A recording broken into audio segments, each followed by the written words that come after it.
The Fractal Define S2 Meshify follows up on the Meshify C and its success by taking an existing case design, which took an existing case design, and iterating upon the iteration. So the Fractal Define S2 Meshify is what we're reviewing today. It has a few improvements over the existing S2, which had some tweaks to the existing R6, which uses the same base chassis. And this is sort of what Fractal does. They find something people really like, and then they just don't really deviate from it. In fact, just changing the front panel, the mesh front panel, was a huge deal for the Meshify C when that first came out. So we are now looking at that application to a different chassis, slightly different, the S2 instead, and just gonna see how it improves or changes versus the S2 non-Meshify that we criticized when it launched. Before that, this video is brought to you by the EVGA CLC 280 liquid cooler. People ask me how I keep cool during the summer with all this hair. Well, I've tried a lot of different products, and few do exactly what I need. Many of them cause tangles or worse. EVGA CLC 280 helps keep my core temperatures low during hot benchmarking sessions. The CLC 280 is price competitive and focuses on performance for value, offering a 280 liquid cooler at an affordable price. Get yours at the link in the description below. Hair mounting kit sold separately. So that intro pretty much got you up to speed. This is, like stated, it's an S2, which is an R6 with some changes.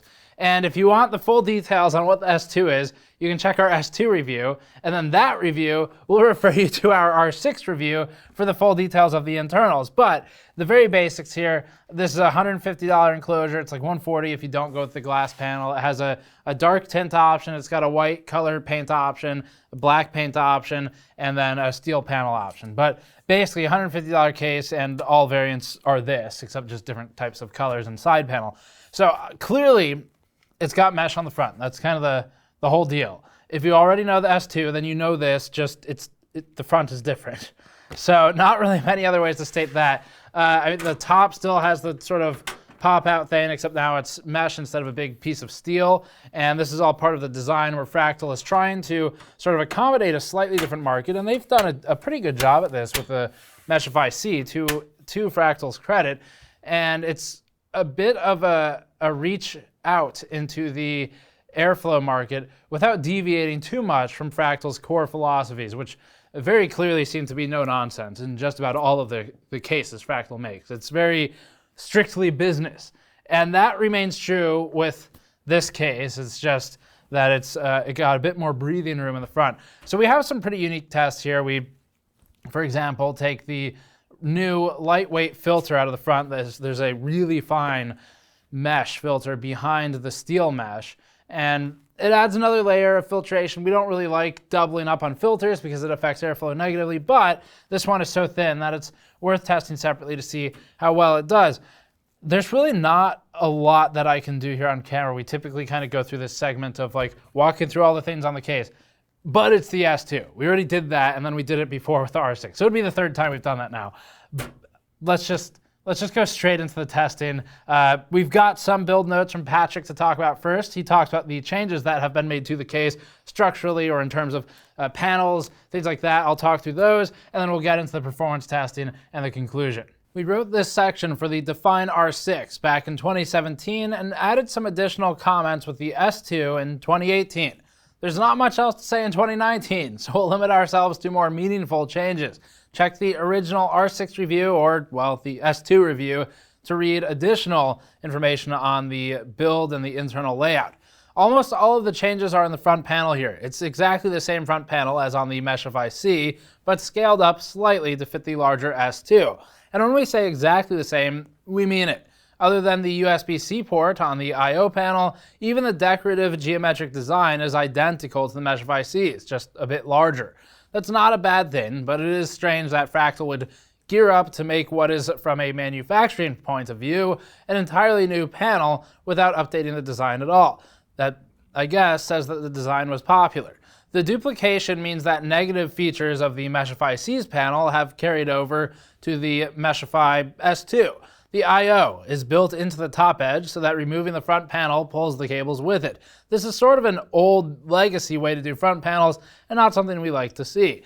In the non-mesh Define S2 or C, the front I/O is built into a separate unit that's then screwed into the chassis. Since unclipping the front filter must be done from the inside of the panel, and the inside of the panel is difficult to reach without removing the whole front of the case, it adds a minor layer of inconvenience to cleaning the front filter. One other subtle change was made from the older Meshify, which is that the layer of filtration foam backing the steel mesh has much wider pores and is less restrictive to airflow. This foam is held against the uneven steel surface with spacers built into the plastic frame, which is a thoughtful touch. The top panel is exactly the same as the front, but without the decorative pattern of the bends. In the normal S2, the cover is a steel plate that can be removed to leave just a filter, so in a way, the Meshify's cover is less versatile, but it does look better than the Define S2's bare filter. Filtering exhaust is sort of counterproductive, and users who don't intend to use a top intake configuration should consider stripping the foam off for this cover, but it's nice to have the option of using it.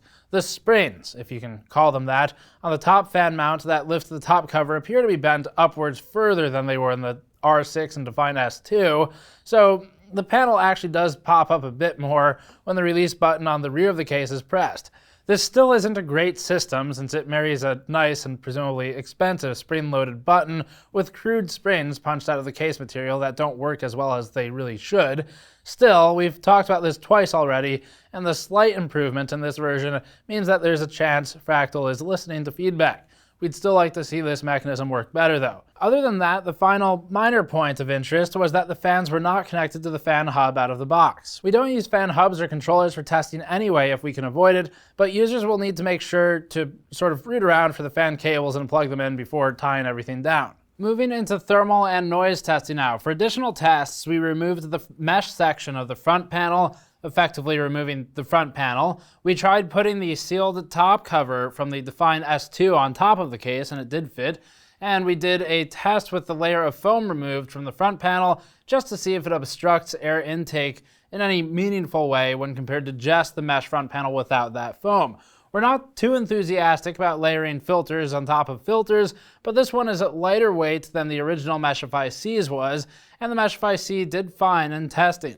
There was nothing unusual about the vertical GPU mount, and Fractal doesn't include a PCIe riser cable, so we didn't really bother testing it. To be honest, we know how these perform at this point. You've seen the numbers, and if you haven't, then check almost any of our previous case reviews. They're bad. If you run a vertical GPU that is air-cooled, it will not do well in this case. If it's liquid-cooled, that's a different story though. Starting with only the relevant Fractal cases on the chart, the S2 Meshify and the R6, which use the same base chassis, are within margin of error for testing without a front panel.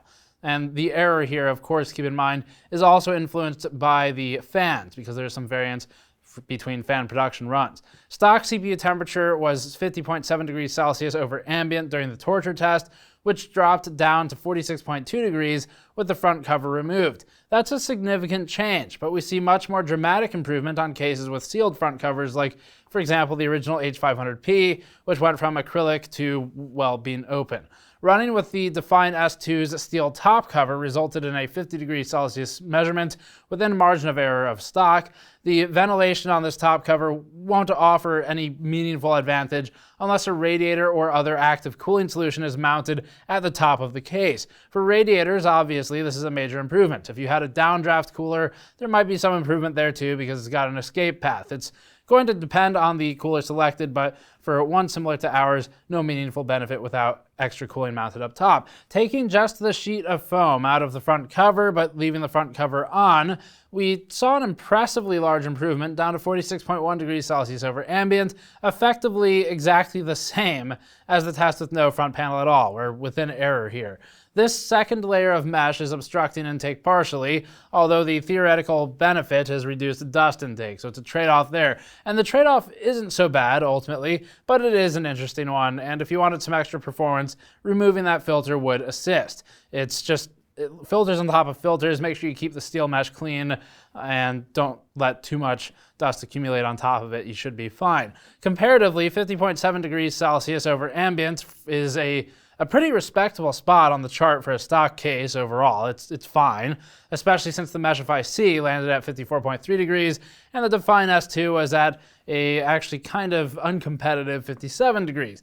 Keep in mind that we have some error baked in here for testing, so there's variance in fan manufacturing and fan RPM run to run, which is only really relevant here because we're looking at cases that use effectively the same tooling, the same chassis, and sometimes even the same fans, but there's about a 10% variance in maximum fan RPM. So if testing the same style of case from one to the next, like the R6 versus the S2 or the S2 versus the S2 Meshify, there's going to be some extra variance baked into there beyond normal. So the fans and internal layout of this S2 are the same as the older one, and most of the credit overall to the improvement for the S2 Meshify goes to the new front panel design and the lighter filter layer on the front, improving the thermals overall. Removing the foam layer puts it on par with the H500M Mesh, close to the top of the chart and at 46 degrees over ambient.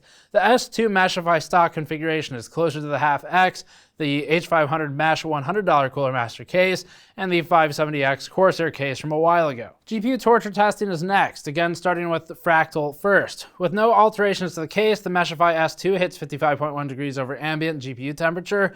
Removing the front panel had less impact compared to the CPU temps, but lowering the temperature a couple of degrees down to 53 degrees Celsius is still noteworthy. It's just not nearly as impressive.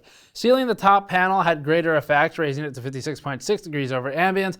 There's still not much outside of the range of normal variance here, but it could indicate that the mesh top allows some of the radiative heat off the backside of the GPU to escape more readily. Again, it would take some top-mounted fans to really take advantage of the mesh cover, and we're sort of within error here. Removing the foam layer didn't benefit the GPU temperature at all, leaving it within variance of stock temperature at 55.4 degrees Celsius. Taken together with the CPU temperatures, it seems like the foam is light enough that it can do more good than harm overall, again, considering CPU performance, but our preference generally is going to be to remove it for maximum cooling performance and then just be diligent in your dust cleaning for the steel mesh. Comparatively, 55.1 degrees GPU temperature is just average when considering our whole database of results. We're only showing a very small fraction of them here for, well, size reasons of the chart, but it's significantly better than the Define S2's 59 degree result and better than the low fan count stock Meshify C's 57.8 degree result, and also better than the Define R6's 56.4 degree Celsius result. In that context, the S2 Meshify is a success versus its predecessors. This removal of the front panel doesn't wildly improve things, as we saw already. It seems that the obstacle to better GPU cooling is the positioning of the fans, the relatively low speed, and then the proximity of the bottom of the case, for instance. We've seen this before as well. Comparatively, again, this case is just sort of in the lower third of our truncated list of results, placing around where the level 20 MT and H500P sit. It's really not great overall, particularly for the mesh front, but this comes down to static pressure fans. Fractal is still using fans that overall favor silenced performance, and that shows here. We'll look at that in the noise section as well to see if it balances out. It's better than Fractal's previous designs for cooling, but this does show us that a mesh front doesn't really mean that it's instantly good. Other design elements still have to line up, and power supply shrouds or cramped GPU chambers do limit cooling potential even when the mesh is present. You see a trend where generally larger cases with some hopefully higher static pressure fans do better just because, well, one, it takes longer to reach steady state with that much volume, and two, there's less sort of, well, obstructions surrounding the GPU to trap or reduce air and its ability to pass through the area. Firestrike Extreme raised GPU temperature to 57.7 degrees Celsius over ambient, a couple degrees higher than the torture test. That's about the same as the Thermaltake G21TG, a case that genuinely did have problems with multiple restrictive filters layered on top of each other. Just as in the torture test, though, the Meshify S2 outperformed the Define S2, it outperformed the R6 and the Meshify C stock, and it's still bordering on bad when stock, but the user is fortunately given enough tools to work with the performance right out of the box, and you just have to make sure you choose the right coolers and the right fans to really bring this case to its full potential. The S2 Meshify is set up for you to go. It's just not really the best out of the box. Despite having a full mesh front, there are better cases for pure cooling, but it's a bit smaller, and that does factor into the cooling abilities. Our blender tests are a real-world workload and should be representative of temperatures that will be seen during single component load use. The CPU temperature during the CPU render was 37.1 degrees Celsius over ambient, which compares favorably to the rest of our chart, but not any better than the Define S2 and R6. We are within margin of error of both of these, with the Define S2 Meshify ranking close by to the Define S2 and the R6. Again, this is a limitation of the reduced heat load generated by this test, because it's not using the extreme heat of the torture test, where the differences of well-ventilated and sealed front panels are highlighted more sharply, but also it's potentially an impact from the fan variation from run to run. So in this single device workload for demonstration, the Define S2 Meshify isn't really impressive in any way. It's not outperforming the previous cases, but it's also reduced heat load, and it's not bad either. The GPU render averaged 28.4 degrees on the GPU. Again, that's better than any of the previous Fractal cases in terms of GPU temperatures, but not exceptional on the whole. Fractal deserves credit for improving the thermals of their existing case design, and the case isn't going to do any harm to GPUs, but it seems that the stock Meshify S2 isn't the best suited enclosure for air-cooled GPUs. Acoustics have the case at 37.7 dBA, which is about where the SL600M sits, and that was a sort of silence-focused case. It's really not bad. For a more open, airflow-oriented case, Fractal's doing well here to balance out some of the performance numbers we saw with a lower dBA measurement than some of the other cases that are opened in the front. And that's largely fan choice by Fractal. The company is trying to find that balance between its profile as being sort of no-nonsense and quiet, and then performance, which is desirable at this point. This is ranking on the acoustics chart reasonably well overall. It's not extremely impressive, but it's got a decent balance, and so for that we can give it a good mark.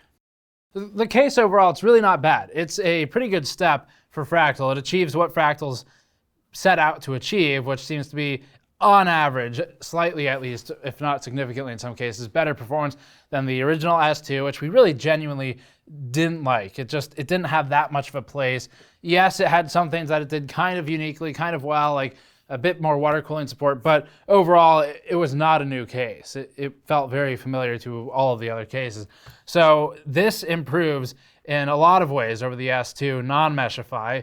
It is a modified version of the R6, which we actually quite liked. So the problem we had with the S2 was, at the end of the day, our conclusion was, well, you should buy either the R6 or the S2, whichever one's cheaper. Because for the most part, they were about the same. Yeah, there's some differences, and we can show some of those, but overall the cases weren't all that different. And that remains true here, but the front panel is a significant change, and the thermals show that. Now, the thermals aren't always better. In low heat load scenarios, like just running Blender on the CPU, we end up with differences that are completely within margin of error, completely within variance for the fans. You have to remember that the fans that come on these cases aren't identical. They are all plus or minus about 10% RPM. It's a pretty wide range for fan manufacturing. This normally doesn't really matter all that much until you're testing cases from the same manufacturer with the same fan that are the same tooling, because then it's not really strictly like for like. It's pretty damn close, but in cases where, in instances I should say, where you have low heat loads, the differences don't quite emerge in the same way as in high heat load scenarios like the torture loads we do. So is the case actually worth it? Well, at $150, that's pretty fierce competition. That's a high asking price. It comes with 3 fans. That's not particularly impressive on its own, and the fans aren't really the best. They're not bad. They're better than most stock fans, but they're not impressive either. So that's not enough to set it apart. To set it apart, a mesh panel also isn't enough. I guess it's the combination of things. It's the combination of, if Fractal's got a specific audience that they target, and if you're part of that audience, well, then there's a new mesh case for you. And if you like that, there's really not much we need to say to change your opinions, because Fractal has that core audience. And so we have no reason to really communicate with that core audience. If you like it, that's fine. You can pick it up if you want. If you're in the middle, though, it's a bit difficult, because at sort of the larger end of things, you can look at maybe the H500P Mesh, which is a same priced case that on average is better in a lot of scenarios, or minimally tied, and it's a bit more space to work with. It has uniquely the 200mm front fans that does kind of have some other restrictions. You can check our review on that, but it's bigger, and that's either a positive or a negative depending on your viewpoint of those form factors. Other cases in the price class that are extremely competitive would be the NZXT H700, which is actually that case up there, you can get the non-eye version without the smart device, and it's cheaper. It's about 150 bucks, so it's a direct competitor to this. Price varies, of course, depending on when we film, but in terms of strict features, the H700 non-eye, the dumb version, does have more features overall than the Fractal case. It's got some pretty cool cable management capabilities. It's more advanced in that department, something NZXT specializes in. The aesthetics, very different, so that's going to be subjective. But it kind of makes this look very just sort of standard issue. There's not much special about it, and that's fine. That's Fractal's audience. But if you're looking for flash and for flare, you're really not going to get it with this case. So to give you a firm conclusion, it is fine. It's thermally, it's improved over the S2 on average. If it's, you know, with the high heat load scenarios where it matters, it is improved significantly. It is on average improved over the R6. These are good things. The acoustics haven't changed all that much. It's a bit louder, but not disproportionately so. It is actually, if you kind of weight the thermals versus the noise, it's improved in both categories reasonably, with the noise not really increasing all that much. So the case has done well iteratively. It is just, we would have no problem buying it at 150 bucks, if not for the very stiff competition at this price point. So this is a case that is pretty easy to buy, probably in the $120, $130 range. $150, it's not unreasonable. You have to remember Fractal does lower volume than these other companies. Their prices are going to be a bit higher because they're not ordering as much. But yeah, I mean, there's a lot of choices on the market. So in terms of cases to consider, we would consider this one among the top sort of maybe 5 to 6 in the $150 price class, along the NZXT H700 and the Cooler Master H500P Mesh. So those would be really good considerations in the same price class. It's just, you know, once you kind of narrow it down to those three, plus or minus maybe one more, it's just up to you to figure out what you like looking at, because it's going to be sitting next to you for the life of the system. So that's it for this one. As always, subscribe for more. Thank you for requesting this review. We are always open to your review product requests. Just, of course, timelines may dictate what we can do. And feel free to ask for more case reviews specifically below. We're looking for more ATX stuff right now than other. But subscribe for more. You can go to store.gamersnexus.net to help us out directly and pick up one of our medium mod mats. I think we're about sold out, but we'll have them on back order there shortly if not, if you can't get one. And I'll see you all next time.